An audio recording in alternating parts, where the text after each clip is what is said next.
Mario Kart World, the $80 controversial game, just got a 15-minute Nintendo Direct presentation, and it showed us all of the reasons why we should be buying it and all that kind of shit.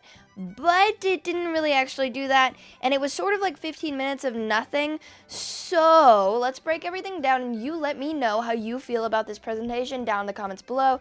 But let's get into things. First, we got confirmation of old tracks coming back after the showcase of a whole slew of new ones, and honestly, they look really good. They're apparently spread throughout the entire world and just completely reimagined, so I'm excited to find hopefully Coconut Mall and Moo Moo Meadows out there in the wide world of Mario Kart. They also showed some new characters that we've known about since the original trailer, and they showed us the first half of the modes as well, going into detail about Grand Prix mode and Knockout Tour.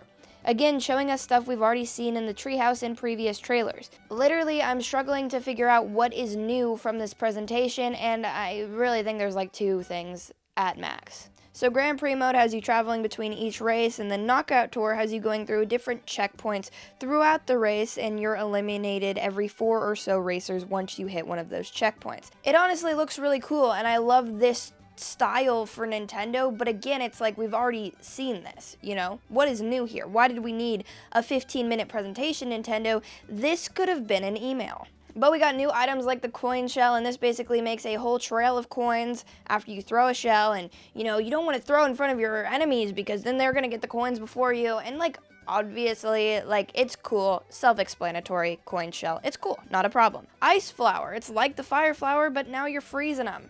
It basically does the same thing, and it's cool. I'm glad to see more of that. The Hammer Bros thing is kind of like the boomerang, you know, but reimagined in an arc in sort of a different way, and it stays there for a long time. I really like this. I think this is a great power-up. The Mega Mushroom, you get big as fuck, and it's really cool that they're bringing back like a power-up from New Super Mario Bros. You know what I mean? I'm just like excited to see how it works in this world and stuff like that. So Mega Mushroom is sick as fuck.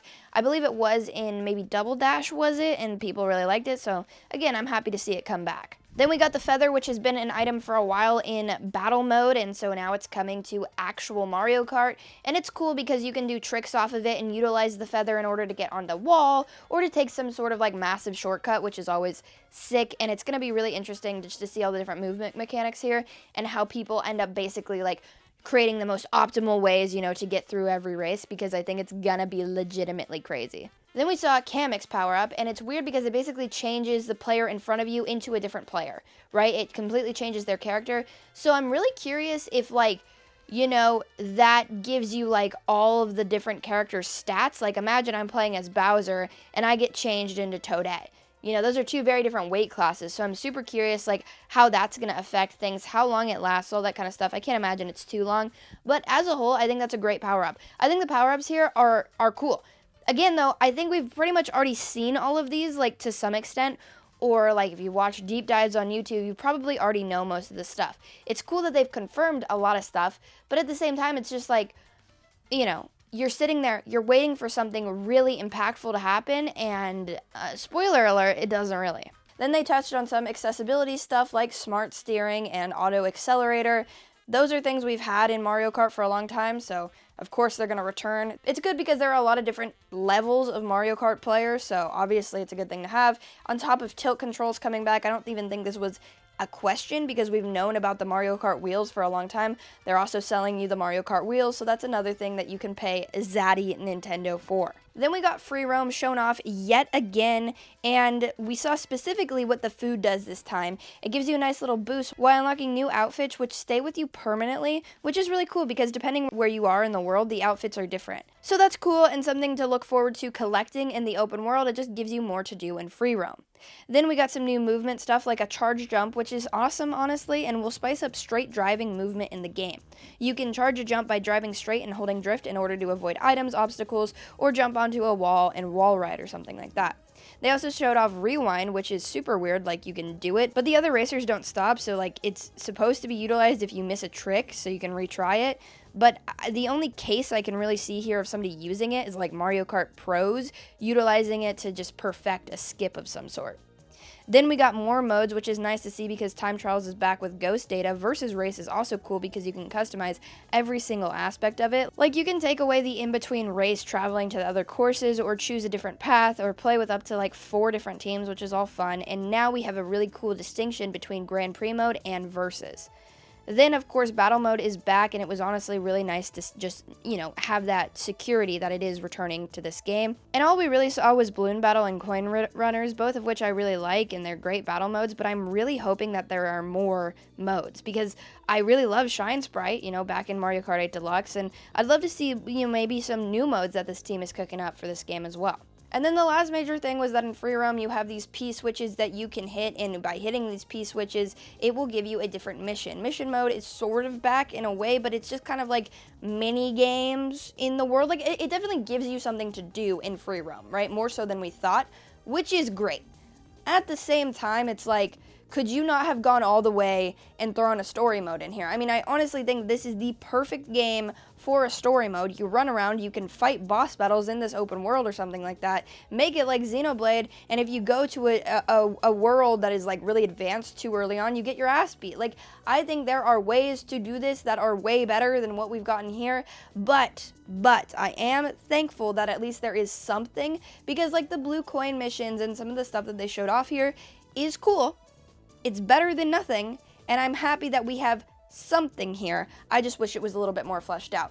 Also, when you're exploring in the open world, you have a lot of like collectibles you're looking for. We obviously already talked about the outfits and the burgers and shit like that, but on top of which you have these collectible coins that you can go out and get, on top of like this question block thingy that is like a special little thing you're supposed to activate as well. And so I think that'll all just go into giving you more things to do in free roam, which is great. It's just like, obviously this in my head makes so much sense to have something that has some sort of story mode, or remnants of which, and maybe the P blocks do, but I cannot imagine that's the case. And here's the thing, all of this looks pretty good as well. It's like there's nothing bad here. I mean, the game itself looks great, but it's like when you come out of the gate swinging with Doug Bowser being like, oh yeah, you guys will see why $80 is worth it, why variable pricing is being included here. It's like, no.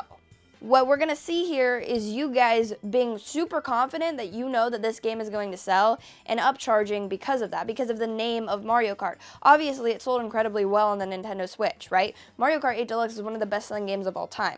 So, in their head, it's like, you know what? We can make 10 more bucks per sale. We might as well fucking do it to maximize profits and be this bazillion-dollar company that we want to do. And it's like, it just feels greedy. I didn't see anything here that makes this worth the extra $10. In my head, I was like, you know what they could do is they could announce a DLC, plan for the future that is included, maybe, instead of like having to get like, because if you remember from the Switch 1, we got Mario Kart 8 Deluxe, and then a little bit later, we got the booster course passes for like 20 bucks. That equates to about $80. So like, if that is the case for this game, it's a little bit more forgivable. It's honestly not great regardless, but I can understand it a tiny bit more. But still, it's like, no, that wasn't there. It felt like they had this presentation that could have easily been a fucking tweet, an email, or, an overview trailer drop of like new stuff in Mario Kart World that's like 5 minutes long, because there wasn't really anything new here, aside from the one thing is that they did tease the existence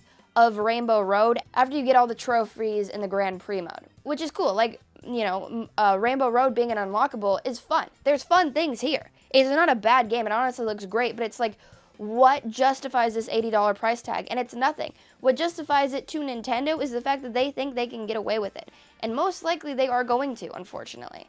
I'm going to buy it in order to show you guys what it is. I'll stream it. I'll make some videos on it so you guys can make an informed decision for yourself. But again, if I wasn't a fucking YouTuber or trying to be one, I wouldn't be out here checking out this game in the slightest. Or at least remember that you can get that bundle with the Nintendo Switch 2 and the game, and that equates to about $50 for the game, which is a little bit more forgivable, I think, than the $80 price point. But you don't get it digitally, and then it comes to this whole physical versus digital thing, and always, you want to support physical media just because of the fact that you, own it, you know what I mean? And you don't want that option taken away. So, it's a weird, hard, difficult thing that Nintendo has thrown us into. It's very anti-consumer, and it's crazy to see their business model shift from something that felt fairly pro-consumer to this kind of crazy, greedy Nintendo. I'm really curious what this is going to look like for them going forward. Again, I am excited about the game. I think it looks great. I'm just worried about the future and worried about Nintendo's image, you know? It's coming off pretty poorly lately. So, let me know what you think. Did you like the Direct? I'm going to give it a solid 5 out of 10. It wasn't necessary.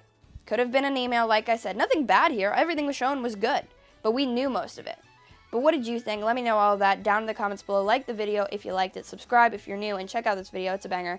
It's a vibe. It's a good time. I will see you guys over there. It's so early. So early. I can't believe how many people were super positive on this Direct. Like, they showed nothing. Ridiculous.